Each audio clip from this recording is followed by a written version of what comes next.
Militants में खुशामदीद। पाकिस्तान के लिए जासूसी करने वाले अशोक और विकास को एनआईए कोर्ट ने 5 साल 11 महीने की सजा सुनाई है। ये लोग भारतीय सेना से जुड़ी खुफिया जानकारी पाकिस्तान को भेजते थे। इनके अलावा इस मामले में कई और लोग भी शामिल थे जिन्होंने देश के साथ गद्दारी की और सेना की खुफिया जानकारी पाकिस्तान को भेजी। अभी कुछ दिन पहले ही कर्नाटक पुलिस ने रोहित और संतरी को गिरफ्तार किया था। ये दोनों भी इंडियन नेवी के जहाज से जुड़ी अहम जानकारी पाकिस्तान को व्हाट्सएप के जरिए भेजा करते थे। इसके अलावा दिल्ली पुलिस की क्राइम ब्रांच ने बीते शनिवार को आईएसआई से जुड़े एक बड़े अंतरराष्ट्रीय हथियार तस्करी नेटवर्क का पर्दाफाश किया। इस मामले में अजय, मनदीप, दलविंदर और रोहन को गिरफ्तार किया गया है। ये तस्कर पाकिस्तान से ड्रोन के जरिए हाईटेक हथियार मंगवाकर गैंगस्टरों तक सप्लाई किया करते थे। इन तमाम लोगों ने किसी न किसी तरीके से पाकिस्तान की मदद की और देश के साथ गद्दारी की। इस रिपोर्ट को देखने के बाद आपको समझ आएगा कि वाकई में आतंकवाद का कोई धर्म नहीं होता। इनका किसी मजहब या किसी धर्म से कोई लेना देना नहीं है। तो सबसे बड़ी और अहम खबर यह है कि पाकिस्तान के लिए जासूसी करने वाले अशोक और विकास को एनआईए कोर्ट ने 5 साल 11 महीने की सजा सुनाई है। पाकिस्तान भारत की सेना से जुड़ी गुप्त जानकारी पाने के लिए भारत में जासूसों का नेटवर्क तैयार कर रहा है। इसी नेटवर्क से जुड़े 2 जासूसों को आंध्र प्रदेश के विशाखापट्टनम से पकड़ा गया था। अब एनआईए की एक खास अदालत ने इन दोनों को सजा दे दी है। दोनों जासूस भारत के ही रहने वाले थे लेकिन पाकिस्तान के लिए काम करते थे। ये लोग सामने से दिखने में तो आम नागरिक की तरह लगते थे, बस भीड़ में चलते फिरते किसी सामान्य इंसान की तरह, लेकिन उनकी हरकतें देश के लिए बेहद खतरनाक थी। राजस्थान के झुंझुनू के अशोक कुमार और अलवर के विकास कुमार नाम के ये दोनों व्यक्ति भारतीय नौसेना की गतिविधियों पर नजर रखते थे और जो भी संवेदनशील जानकारी मिलती उसे चोरी छिपे पाकिस्तान को भेज देते थे।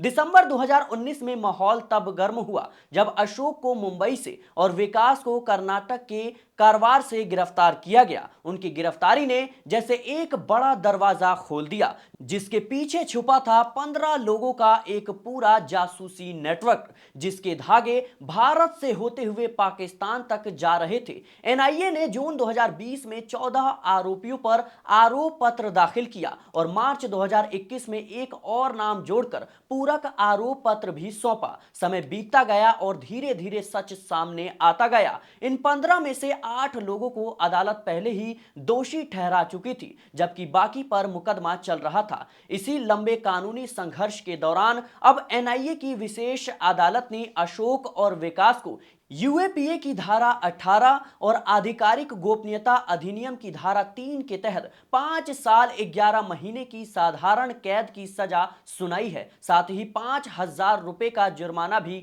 लगाया है जिसे ना भरने पर 1 साल की अतिरिक्त कैद भी भुगतनी होगी। इस पूरे मामले को गंभीर इसलिए माना जा रहा है क्योंकि पाकिस्तान न सिर्फ भारतीय नौसेना बल्कि अन्य महत्वपूर्ण सैन्य प्रतिष्ठानों की खुफिया जानकारी तक पहुंच बनाने के लिए कोशिश कर रहा है। ये एक ऐसी कोशिश थी जो भारत की एकता, अखंडता, सुरक्षा और संप्रभुता को नुकसान पहुंचाने की गहरी साजिश का हिस्सा थी। पहले यह केस आंध्र प्रदेश पुलिस के खुफिया विभाग के पास था लेकिन दिसंबर 2019 में इसे एनआईए को सौंपा गया। अब तब से एनआईए लगातार यह समझने की कोशिश कर रही है कि इस जासूसी नेटवर्क से जुड़े कितने लोग हैं, इसकी जड़ें कितनी मजबूत है और इसमें कौन कौन लोग हैं जो अभी भी छुपे हैं, जो इस नेटवर्क में शामिल थे, जो देश के साथ गद्दारी कर रहे थे, जिन्होंने सेना से जुड़ी अहम जानकारी पाकिस्तान को भेजी। भारत की सुरक्षा के खिलाफ यह खेल जितना सरल दिखता है उतना ही खतरनाक था और एनआईए अभी भी इस कहानी के उन हिस्सों को खोज रही है जो अब तक पर्दे के पीछे छुपे हुए हैं। और अब दूसरी खबर, दिल्ली ब्लास्ट के बाद जांच एजेंसियों ने आतंकवादियों के खिलाफ कमर कसना शुरू कर दिया है। डॉक्टर आदिल अहमद, डॉक्टर मुजम्मिल शकील और शाहीन समेत उन तमाम लोगों पर जो किसी ना किसी तरीके से इस हमले में शामिल थे। लेकिन उन लोगों के खिलाफ भी एक्शन शुरू हो चुका है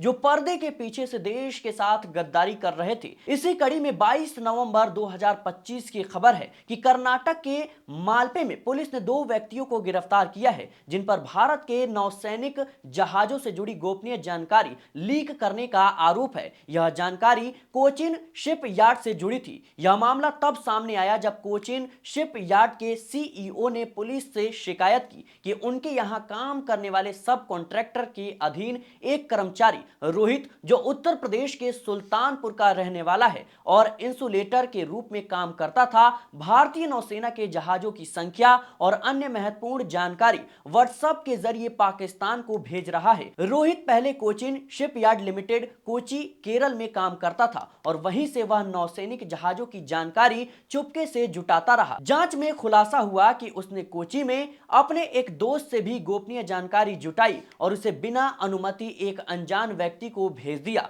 जिससे उसे निजी फायदा मिलता था। मालपे पुलिस ने इस पूरे मामले में रोहित और उसके साथ सुल्तानपुर के ही रहने वाले संतरी को गिरफ्तार कर लिया। पुलिस का कहना है कि इस तरह की गतिविधियां भारत की संप्रभुता, एकता और अखंडता के लिए सीधा खतरा है और देश की राष्ट्रीय सुरक्षा को गहरा नुकसान पहुंचाती है। शिकायत मिलने पर मालपे पुलिस ने मामला दर्ज किया, जिनमें भारतीय न्याय संहिता यानी बीएनएस की धारा 152 और आधिकारिक गोपनीयता अधिनियम 1923 की धारा 3 और 5 शामिल की गई है। दोनों आरोपियों रोहित और संतरी को अदालत में पेश किया गया, जहां अदालत ने उन्हें 3 दिसंबर 2025 तक न्यायिक हिरासत में भेजने का आदेश दिया है। इस घटना ने एक बार फिर दिखा दिया कि किस तरह देश के भीतर मौजूद कुछ लोग पैसों या निजी फायदे के लिए भारत की नौसेना से जुड़ी संवेदनशील जानकारी बाहर यानी हमारे दुश्मन देश पाकिस्तान को भेज देते हैं और कैसे ऐसे छोटे से लगने वाले काम भी राष्ट्रीय सुरक्षा के लिए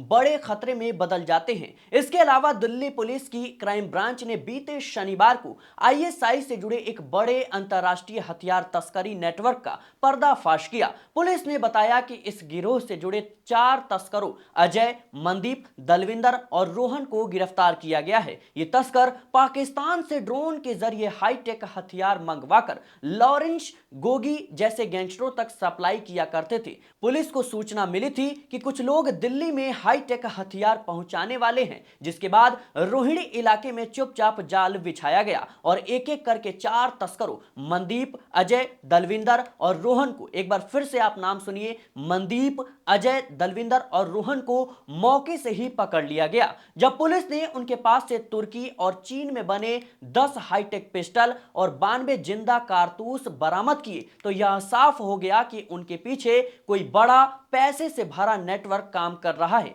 जांच में सामने आया कि हथियार पहले तुर्की और चीन से पाकिस्तान भेजे जाते थे, फिर वहां से ड्रोन के जरिए पंजाब में गिराए जाते थे, जहां से यूपी और पंजाब के तस्कर उन्हें दिल्ली तथा आसपास के राज्यों तक पहुंचाते थे। यही हथियार लॉरेंस, बम्बिहा, गोगी और हिमांशु भाऊ जैसे गैंगस्टरों के हाथ में जाते थे, जबकि इस पूरे नेटवर्क की फंडिंग हवाला के जरिए पाकिस्तान भेजी जाती थी। क्राइम ब्रांच अब यह जानने में जुटी है कि अब तक कितनी खेप भारत में आ चुकी है और किन किन गैंग्स तक पहुंच रही है। Police mobile location, bank transaction और सोशल मीडिया की कड़ियों को जोड़कर इस इंटरनेशनल नेटवर्क के हर छिपे हुए लिंक का पता लगाने की कोशिश कर रही है, ताकि पता चल सके कि देश की सुरक्षा के खिलाफ यह खतरनाक तस्कर कब से और किस स्तर पर काम कर रहे थे। फिलहाल दर्शकों, इस रिपोर्ट को लेकर आपकी क्या राय है, कमेंट बॉक्स में जरूर बताएं। देखते रहें मिलर टाइम्स।